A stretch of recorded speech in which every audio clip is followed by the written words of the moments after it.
यूं ही नहीं मिल जाते तमन्नाओं के शहर, चलना भी जरूरी है मंजिल पाने के लिए। आज हमारे साथ एक ऐसी ही शख्सियत मौजूद हैं जिन्होंने समाज सेवा में अपना पूरा जीवन समर्पित कर दिया और लगातार समाज सेवा के लिए अग्रसर रहते हैं। आज हमारे साथ हैं अनुपम तिवारी जी, जो कि काफ़ी शानदार शख्सियत हैं और मोटिवेशनल स्पीकर भी हैं। तो आइए हम उनसे चर्चा करते हुए कि अभी फ़िलहाल वो लॉयंस क्लब के अध्यक्ष भी हैं और लॉयंस क्लब एक जानी मानी संस्था है पूरे भारतवर्ष में। तो आइए हम बात करते हैं सर से। सर नमस्कार। नमस्कार साहिल जी, आपके जीवन के जितने भी दर्शक हैं उनको मेरा नमस्कार है। और ये बात सही है कि अगर जीवन का उद्देश्य की बात की कि जीवन का उद्देश्य क्या होना चाहिए, तो मेरी नज़र में जीवन का उद्देश्य मानवता की सेवा होना चाहिए, क्योंकि एक मानव पीड़ित मानव के लिए जो भाव रख सकता है और समाज को वो वापस दे सकता है खुशी का भाव, मुझे लगता है शायद ये ज़िंदगी का सबसे बड़ा उद्देश्य होना चाहिए। आप लॉयंस क्लब के अध्यक्ष भी हैं और लॉयंस क्लब काफ़ी जाना मानी संस्था है, तो किस तरह से कार्य करती है लॉयंस क्लब संस्था और इसकी स्थापना कब हुई? देखिए, लॉयंस क्लब ग्वालियर का मैं भाग्यशाली अध्यक्ष हूँ। 1960 में हमारा ये लॉयंस क्लब जो है वो इस्टेब्लिश हुआ था और 1917 से ये लॉयंस इंटरनेशनल जो है वो स्थापित हुआ है। लॉयंस क्लब ग्वालियर की अपनी एक विशेषता है कि ये मध्य प्रदेश और राजस्थान का सबसे पुराना और सबसे बड़ा क्लब है।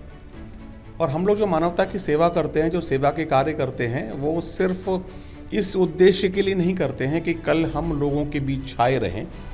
हम अगर लोगों के बीच अपनी जगह बनाना चाहते हैं तो लोगों के दिलों में जगह बनाना चाहते हैं, और वो व्यक्ति जिसकी हम सेवा कर रहे हैं या जो पीड़ित है, वो स्वस्थ होने के बाद में उसके मन में ये भाव आए कि जिस तरह से मुझे मदद मिली है, मैं भी ऐसी संस्थाओं से जुड़कर समाज सेवा कर सकूं। लॉयंस क्लब ग्वालियर की अगर हम बात करें तो लॉयंस क्लब ग्वालियर इंटरनेशनल के जो ग्लोबल कॉजेज़ हैं, यानी अंतर्राष्ट्रीय जो उनके लक्ष्य हैं, उनके मुताबिक ही काम करता है। मैं इस कारण भाग्यशाली अपने आप को मानता हूं कि मेरी जो लॉयंस क्लब ग्वालियर की जो टीम है, उसने एक ऐसा लक्ष्य या उद्देश्य लिया था कि हम इतिहास को दोहराएंगे नहीं, बल्कि हम एक नए इतिहास का निर्माण करेंगे। और मुझे बड़ी खुशी है कि 365 दिन अभी हमारे पूर्ण नहीं हुए, 2 दिन बचे हुए हैं और हम 374 एक्टिविटी सेवा की कर चुके हैं। तो ये हमारे लिए बड़ी खुशी की बात है।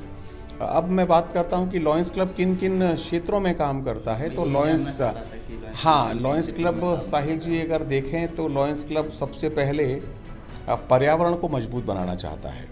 पर्यावरण मतलब व्यक्ति भी स्वस्थ रहे, स्वच्छ रहे, और प्रकृति भी हमारी स्वस्थ और स्वच्छ रहे, यानी वो एनवायरनमेंट पर काम करना चाहता है, जहाँ पर हम लोग ना सिर्फ पौधों का रोपण करते हैं, बल्कि वो पौधे पोषित भी हों और पौधे वृक्ष तक पहुँच जाएं, इसका भी ख्याल हम रखते हैं। उसके बाद हम बात करते हैं कि जो आज के ज़माने में एक सबसे बड़ी दिक्कत आ रही है चाइल्डहुड कैंसर की, कि जो युवा पीढ़ी में जो कैंसर के सिम्टम्स आ रहे हैं उनको समझ में नहीं आते और कैंसर की वो उस चपेट में अपने आप को ले आते हैं जहाँ से उनको बचाना बहुत मुश्किल हो जाता है और पैसे भी स्वाभाविक रूप से बहुत ज़्यादा खर्च होते हैं। तो हम चाइल्डहुड कैंसर के ऐसे जागरूकता के कार्यक्रम भी करते हैं जिसमें वो अपने आप को असेस कर सकें, अपनी जागरूकता के आधार पर देख सकें कि हाँ, हम स्वस्थ हैं। तीसरी, हम नीडी जो हैं उनके भोजन की व्यवस्था करते हैं। अभी ग्वालियर में जो गवर्नमेंट हॉस्पिटल है, KRG है, जे हॉस्पिटल है, वहाँ पर वो लोग जो ग्वालियर के आसपास के हैं और उनका मरीज़ अगर भर्ती है तो हम उनके अटेंडर्स को 15 दिन तक निःशुल्क भोजन देते हैं। और ये इस वर्ष हमने 101 कार्यक्रम किए हैं, यानी आप मान के चलिए कि हर तीसरे या चौथे दिन हम ये फूड फॉर हंगर करते हैं और लगभग 800 लोगों तक अपनी पहुंच बनाने में या उनका पेट भरने में या अपने आप को भाग्यशाली मानने में हम लोग सफल हुए हैं। लगभग 85,000 लोगों तक हम लोग पहुंचने में सफल हुए हैं। फिर हम बात करते हैं कि एक सबसे बड़ी अगर बीमारी जो इस विश्व में वैश्विक बीमारी है वो है मधुमेह। सही बात है, बढ़ती जा रही है, लोगों को पता भी नहीं चलता। बिल्कुल सही बोला साहिल जी कि ये पता नहीं चलता है और लोगों को जब मालूम चलता है तब तक कई विषय में उनको वो देरी भी कर चुके होते हैं और कई जगह पर उनको ये मौका मिल जाता है कि हम अपनी जीवन की पद्धति को अगर सही कर लें तो हम वापस नॉर्मल या सामान्य जीवन को जी सकते हैं। इसके बाद में हम लोग बात करते हैं विज़न की। मैं अपने अनुभव को शेयर करना चाहूँगा जीवन के सभी दर्शकों के साथ, साहिल जी आपके माध्यम से। हम एक सरकारी स्कूल में गए और सरकारी स्कूल में हमने जब बच्चों की जांच की और बच्चों के चश्मे हम पहले से ही बना के ले जाते हैं, क्योंकि कुछ नंबर्स होते हैं, 0.25 है, 0.5 है, 0.75 है, 1 है। और उसके बाद जब उस बच्चे को वो चश्मा लगा तो उसे ऐसा अनुभव हुआ कि शायद ज़िंदगी को वो पहली बार देख रहा है। यानी उसकी दृष्टि इतनी साफ हो गई थी और उसमें वो जो एक विश्वास आया था कि अब मैं और अच्छी पढ़ाई करूँगा। तो हमें लगता है कि हम ऐसे शोषित, पीड़ित, मजबूर, निराश्रित लोगों के पास पहुँचें जो बच्चे हैं, और यही बच्चे जो है वो देश के युवा हैं और हमारे देश का निर्माण करेंगे। तो इस तरह से हम अपने इन्हीं 5 ग्लोबल कॉज पर जो है वो काम करते हैं और अपने जो धर्म और कर्म हैं उनका निर्वहन करते हैं। तो मैं एक चीज़ और जानना चाहूँ, ग्वालियर शहर में काफ़ी समय से लॉयंस क्लब काम कर रहा है। ग्वालियर शहर में ऐसे कौन से कार्य हैं जो मील का पत्थर साबित हुए? देखिए, जहाँ तक मैं लॉयंस क्लब ग्वालियर की बात करूँ तो लॉयंस क्लब ग्वालियर ने, चाहे वो कैंसर हॉस्पिटल हो, चाहे वो बिरला हॉस्पिटल हो, चाहे वो ग्लोबल हॉस्पिटल हो, यहाँ पर काफ़ी समय से वैन चलती हैं जिनको हम मोबाइल वैन बोलते हैं। बिरला हॉस्पिटल को हम लोगों ने जो वैन दी थी वो एक तरह से ICCU ऑन व्हील्स थी। ग्लोबल हॉस्पिटल में हम लोगों ने डायलिसिस सेंटर इस्टेब्लिश किया हुआ है।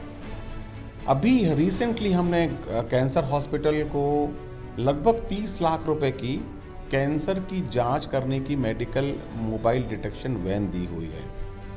ये उद्देश्य, विचार मन में ये है कि अगर पीड़ित हमारे पास नहीं आ पा रहा है तो हम पीड़ित के पास पहुंच जाएं। दूसरी बात यह है कि यहाँ पर आपने देखा होगा कि लॉयंस क्लब है, लॉयंस क्लब का लॉयंस पार्क है।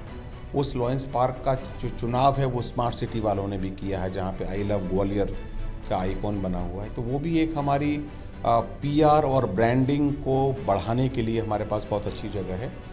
आश्रय भवन जे हॉस्पिटल है, वहाँ पर हम ये निराश्रितों के लिए और जो आवश्यक लोग हैं, जो अटेंडर्स हैं, परिजन हैं, उनके लिए हम लगातार उनको भोजन की सुविधाएं दे रहे हैं। अभी कुछ दिन पहले हमने 24 तारीख को कैंसर हॉस्पिटल में हमने एक भूमि पूजन किया है। वो भूमि पूजन का उद्देश्य ये है कि जो शिशु कैंसर से पीड़ित बच्चे हैं उनका इलाज तो हॉस्पिटल में हो जाएगा, प्राइवेट वार्ड में हो जाएगा, लेकिन जो उनके अटेंडर्स हैं, माता हैं, पिता हैं या और भी परिवार के जन हैं, उनको रहने की अगर जब तक अच्छी सुविधाएं नहीं मिलेंगी तब तक वो मानसिक रूप से तो वैसे ही परेशान हैं। हाँ, देखा भी जाता है, हॉस्पिटलों के बाहर भीड़ लगी रहती है, लोग बिल्कुल जमीनों पर लेटे मिलते हैं। तो वो मन में हमारे ख्याल था। अभी हम लोगों ने इंटरनेशनल से अनुरोध करके लगभग 1,50 लाख रुपए की ग्रांट हम लोगों ने मंजूर कराई है और उसी का भूमि पूजन मेरे अध्यक्षीय कार्यकाल में हुआ है और मैं उम्मीद करता हूँ आने वाले साल में ये हम लोकार्पित भी कर देंगे ग्वालियर तक की जनता के लिए। एक चीज़ मैं और जानना चाहूँगा, फंड कहाँ से आता है? क्या सरकार मदद करती है या कोई पूंजीपति लोग जो सेवा करना चाहते हैं वो लोग मदद करते हैं? कैसे फंड एकत्र करते हैं? आपके ज़ुबान पर अगर माँ सरस्वती जी बैठ जाएं इस वक्त तो बड़ा मज़ा आ जाएगा। सरकार तो मदद नहीं करती। हाँ, ऐसे दानवीर लोग जो हैं, जो दानदाता हैं, वो ऐसे हाथों की तलाश में रहते हैं कि जहां उनका पैसा और भाव सुरक्षित रहता है। हमें इस लॉयंस क्लब के बैनर पर लोगों से मांगने में कभी भी शर्म नहीं होती है, हम उन लोगों से भी मांगते हैं। लेकिन जो क्लब का जो खर्चा है, चाहे वो सेवाभावी कार्य हों, चाहे उनके एडमिनिस्ट्रेटिव एक्सपेंसेस हों, ये क्लब के सदस्यों के द्वारा अर्जित शुल्क या फीस या सब्सक्रिप्शन से ही चलते हैं। जहां हमको ऐसा लगता है साहिल जी कि इसमें हमको और पैसों की ज़रूरत है तो हम जाते हैं अपना भाव लेके, अपना प्रोजेक्ट लेके, और लोग जो है वो मदद करते हैं ग्वालियर के लिए। चलिए, मैं एक चीज़ और जानना चाहूँगा, जहाँ हमने सुना था कि ग्वालियर में कटोरा ताल पर जो तिरंगा भी लगा हुआ है वो भी शायद लॉयंस क्लब के द्वारा ही है। हाँ, वो लॉयंस क्लब का ही संयुक्त प्रयास है, जिसकी लीड जो है वो लॉयंस क्लब ग्वालियर सिटी ने, नगर निगम ने और हम सभी लोगों ने मिलकर ली थी। और आज ग्वालियर की कह सकते हैं एक शान है। बट यही लोगों से, ग्वालियर की जनता से और ग्वालियर के नागरिकों से अनुरोध है कि अगर कोई चीज़ बेहतर है, कोई सुंदर है, तो उसको सुंदर बनाना हमारा कर्तव्य है। कई लोग अपने जन्मदिन वहाँ मनाते हैं, तो जन्मदिन मनाइए, ये आप भाग्यशाली हैं, लेकिन उस की सुरक्षा और उसका संरक्षण करना भी ग्वालियर की जनता का ही दायित्व बनता है। पूछना भी चाह रहा था क्योंकि देखा जाता है कि वहाँ पर कई गतिविधियाँ ऐसी होती हैं जो नहीं होना चाहिए, और तो फिर उसका संरक्षण करता कौन है? निगम करता है या लॉयंस अपने जो लोग हैं उनके द्वारा कराती है? तो उसका संरक्षण कैसे होता है? देखिए, स्वाभाविक लॉयंस पार्क है, लॉयंस पार्क का संरक्षण किस तरह से होता है, किस तरह से स्वच्छता में रखा जाता है? देखिए, लॉयंस पार्क का तो जो भी सुपरविज़न है या सेफ्टी है वो लॉयंस क्लब ग्वालियर हम ही लोग करते हैं। वहाँ पे हमने एक परमानेंट सिक्योरिटी वाला रखा हुआ है जो देख रेख करता है, और कई ऐसे लोग भी वहाँ पहुँचते हैं जिनके बारे में आप बात कर रहे हैं, तो वहाँ से उनको हटाना भगाना ये हमारी जिम्मेदारी रहती है। लेकिन फिर भी मैं ग्वालियर की जनता से एक अनुरोध करना चाहता हूँ कि अगर वो स्वयं की खुशी चाहते हैं तो स्वयं की खुशी अपने घर में भी हो सकती है और किसी होटल में भी हो सकती है। अपन स्वयं की खुशी के लिए किसी दूसरे की प्रॉपर्टी या दूसरे की संपत्ति पर जाएं और वहाँ खुशी मना के चले आएं और कुछ चीज़ें ऐसी छोड़ आएं जो ठीक नहीं है समाज के लिए भी, नागरिकों के लिए भी। तो उनसे वही अपील है कि जितनी भी चीज़ें हमारी हैं उनको स्वच्छ तो रखिए ही, साफ भी रखिए, और खुद भी एक सक्रिय नागरिक की भूमिका अदा करते रहिए। ग्वालियर बदल रहा है, ग्वालियर बदलेगा, लेकिन उसके पहले अगर हम ग्वालियर वाले अगर बदल जाएंगे तो शायद समय बहुत कम लगेगा। लॉयंस क्लब स्वच्छता के क्षेत्र में भी काम करता है। कई बार देखा जाता है निगम के समन्वय के साथ, निगम के साथ भी लॉयंस क्लब खड़ा दिखाई देता है, स्वच्छता भी करता है। तो कहीं ना कहीं फिर भी ग्वालियर स्वच्छता में काफ़ी पीछे पायदान पर नज़र आता है। उसका क्या कारण है और लोगों के लिए क्या संदेश? देखिए साहिल जी, मैं एक अपनी व्यक्तिगत बात करना चाहूँगा। हमारे एक मैथमेटिक्स के टीचर हुआ करते थे, मिश्रा साहब। जब हम 17 का पहाड़ा नहीं बता पाते थे तो वो हमको बोलते थे कि जाइए ग्राउंड में से छोटे छोटे पत्थर ले आइए और उसको अपने घुटनों के नीचे लगा के उस घुटने पर बैठ जाइए।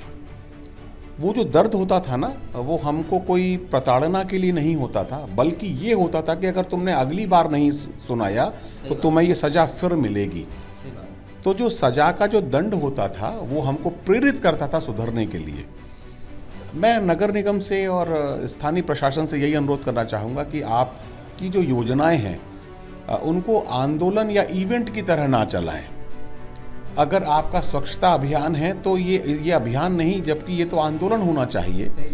नागरिक की भी उतनी जिम्मेदारी है, प्रशासन की, नगर निगम की भी उतनी जिम्मेदारी है, और जिम्मेदारी है एक दंड की कि कोई व्यक्ति अगर अस्वच्छता की तरफ जाता है तो वो एक देने वाला दंड कम से कम 1000 नागरिकों को प्रेरित करेगा कि मुझे ये काम नहीं करना। और कहते हैं दंड एक इंसान के लिए, स्वशासन के लिए, अनुशासन के लिए प्रेरित करता है, और जब एक व्यक्ति अगर अनुशासित हो गया तो वो किसी भी आंदोलन को सफल बनाने में अपना योगदान जरूर देता है। देखा जाता है नगर निगम में कई प्रयास करती है, लेकिन जनता का अगर साथ ना हो तो वो बहुत मुश्किल हो जाता है। बिल्कुल स्वाभाविक रूप से जितनी जिम्मेदारी हमारे प्रशासन की और शासन की बनती है, उससे पहली जिम्मेदारी हमारी बनती है, क्योंकि हम ग्वालियर के नागरिक हैं, हमारा ग्वालियर पर पहला अधिकार है। अच्छा सर, मैं एक चीज़ और जानना चाहूँगा। लॉयंस क्लब की हमने बात की और JCI के भी आप अध्यक्ष रहे हैं, उस बारे में भी थोड़ा सा बताएं। बिल्कुल सही, मतलब आपकी देख रेख और आपकी मेरे बारे में जानकारी काफ़ी लंबी और गहरी है। बिल्कुल सही कहा आपने। मैं 2003 में मैंने JCI ग्वालियर मेट्रो की स्थापना की थी। वर्ष 2003 से आप लोगों की शुभकामनाओं से और ग्वालियर वासियों की शुभकामनाओं से वो भी बहुत अच्छे से प्रफुल्लित होकर काम कर रहा है। और अगर समाज सेवा की बात की जाए या ये कहा जाए कि मैंने अपने आप में जो परिवर्तन पाया, तो ये मान के चलिए मेरे व्यापार में, मेरी ज़िंदगी में, मेरी व्यक्तिगत ज़िंदगी में, मेरी सामाजिक ज़िंदगी में जितना बड़ा रोल JCI का रहा है उतना किसी भी संस्था का नहीं रहा। उस संस्था ने मुझे ये बताया है कि एक व्यक्तित्व में कैसे परिवर्तित होता है, उस संस्था ने मुझे बताया, और उस संस्था का मैं ज़िंदगी भर कायल रहूँगा।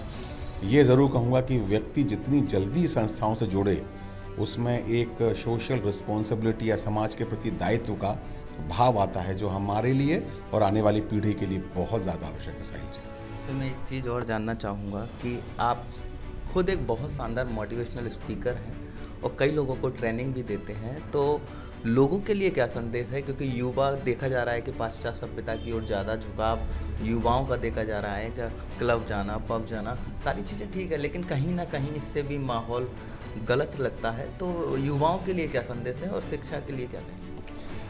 मैं युवाओं के लिए तो ये कहना चाहूँगा साहिल जी, आपके इस जीवन के माध्यम से, मीडिया के माध्यम से, कि बुरी चीज़ों को आजमाना बहुत आसान होता है और बहुत जल्दी आदमी उस पर रिझ भी जाता है, और जो चीज़ें कठिन होती हैं, जो किसी के व्यक्तित्व का निर्माण करती हैं, जीवन का निर्माण करती हैं, उनको अपनाना बड़ा मुश्किल होता है। ये जो पाश्चात्य सभ्यता है, ये सभ्यता हमसे पुरानी नहीं है। हमारी सभ्यता पहले से ही बहुत सुदृढ़ रही है, स्वस्थ रही है, और ये आगे तक चलेगी, इसकी भी हम सब श्योरिटी जानते हैं। क्योंकि हमारी जो पैदाइश है, हमारी सभ्यता की पैदाइश है, उसके बारे में जानकारी बहुत लोगों को नहीं हो पाती कि हम कब से जिंदा हैं हमारी सभ्यता संस्कृति के नाम पर। तो जिसका जन्म अभी तक लोगों को नहीं मालूम है, तो उसका अंत तो होने वाला नहीं है। युवाओं से मैं ये कहना चाहूँगा कि आप जितना भी हवा में उड़ लीजिए, आना आपको ज़मीन पर ही पड़ेगा। बेहतर है आप ज़मीन पर रहें और उस सनातनी वैदिक परंपराओं को, या जिसने इस हिंदुस्तान को अभी तक जिंदा रखा है, ऐसे नियम, कायदे, कानून, रीति सिद्धि सबको अपनाए रखिए। आपको गर्व होगा कि आप भारतीय हैं, क्योंकि भारतीय का बोलबाला अगर यहाँ पर हो रहा है, वैश्विक रूप से हो रहा है, तो आप विश्वास मानिए, हमारे जो कल्चर है, हमारे जो सिद्धांत हैं, हमारे जो रिचुअल्स हैं, हमारे जो अनुशासन है, हमारी जो परंपरा है, हमारी जो संस्कृति है, उनके कारण हो रहा है। और मैं फिर गर्व से कहूँगा कि मेरा भारत वाकई में महान है। चलिए, अब हम चाहेंगे कि आपके जो लॉयंस क्लब के साथी हैं, जो आपके साथ रहे, उन लोगों के लिए क्या संदेश है? बस मैं उन साथियों से यही कहना चाहूँगा कि मेरे प्रिय साथियों, जो भी लॉयंस क्लब में हैं, बाकी लॉयंस क्लब में हैं, मैंने ज़िंदगी में हमेशा ये कोशिश की है कि मैं किसी के इतिहास को दोहराने पर विश्वास नहीं रखता हूँ, बल्कि एक ऐसा रास्ता, एक ऐसी मंजिल का निर्माण करता हूँ जो एक नया इतिहास बनाए। और अपने पद चिन्हों को अलग बनाइए, रास्ता अपना अलग बनाइए। परेशानियाँ ज़रूर आएंगी, मुश्किलें ज़रूर आएंगी, लेकिन जब आप मंजिल पर पहुँचेंगे तो आपको बहुत आत्मीय संतोष होगा। जो आज मुझे हो रहा है कि 365 दिन में भी 2 दिन रह गए हैं और हम 374 एक्टिविटी कर चुके हैं और 1,60,000 लोगों तक पहुँचने की स्थिति में हैं। तो सिर्फ अपना रास्ता बनाइए, मन को मजबूत रखिए, दिशा को मजबूत रखिए, दशा को मजबूत रखिए, मंजिल आपको इंतज़ार कर रही है। बस चलते रहिए, चलते रहिए, चलते रहिए। एक आखिरी सवाल, आप एक बहुत अच्छे व्यक्तित्व तो हैं ही और समाज सेवा में हमेशा अग्रणी रहते हैं, तो इसकी प्रेरणा कैसे मिली आपको? ये आपने बहुत पुरानी बात मुझे याद दिला दी। जब हम इंजीनियरिंग कॉलेज में थे तो हमसे कहा था कि आपका एक प्रोजेक्ट है जिसमें आपको सोशल कॉज करना है, एक समाज की सेवा करना है। वहाँ साहिल जी, हम लोगों ने जब इंजीनियरिंग कॉलेज में थे, फर्स्ट सेमेस्टर की बात है, तो हमने पर्यावरण को चुना। और पर्यावरण को चुनने में हमने ये किया कि हमने वहाँ पर पौधे रोपित किए, माँ धरती का श्रृंगार किया पौधों को रोपित करने के बाद में। और वृक्ष मित्र नाम का एक प्रोजेक्ट चलाया, जिसमें हर व्यक्ति जो एक वृक्ष को या पौधे को रोपित कर रहा है, उसका वो नाम रखेगा और वो उसका वृक्ष मित्र कहलाएगा। और उसको भोजन कराना, उसको पानी पिलाना, सब उसकी जिम्मेदारी रहेगी। नया कॉन्सेप्ट लेकर आएगा। बिल्कुल। और हम लोग जब पानी की बोतल लेके जाते थे तो वापसी में उस प्रोजेक्ट के पहले उस पानी की बोतल को ऐसे ही पानी को फेंक दिया करते थे। हमने फिर ये प्रण लिया था कि पानी की एक एक बूंद कीमती है, उसका एक एक बूंद, एक एक पानी की बोतल का बचा हुआ पानी हम अपने उस वृक्ष मित्र को दिया करते थे। और बड़ी खुशी की बात है, आज हम जब 25 साल बाद उस वृक्ष मित्र को देखने भी गए तो मुस्कुराकर बस यही कह रहा था कि चलिए, बहुत देर से दर पे आंखें लगी थी, हुजूर आते आते बहुत देर कर दी। बहुत शानदार। तो आपने सुना, आज हमारे साथ थे अनुपम जी, जो कि समाज सेवा में हमेशा अग्रणी रहते हैं और जीवन न्यूज आज उनका बहुत बहुत स्वागत करता है, वंदन करता है, अभिनंदन करता है।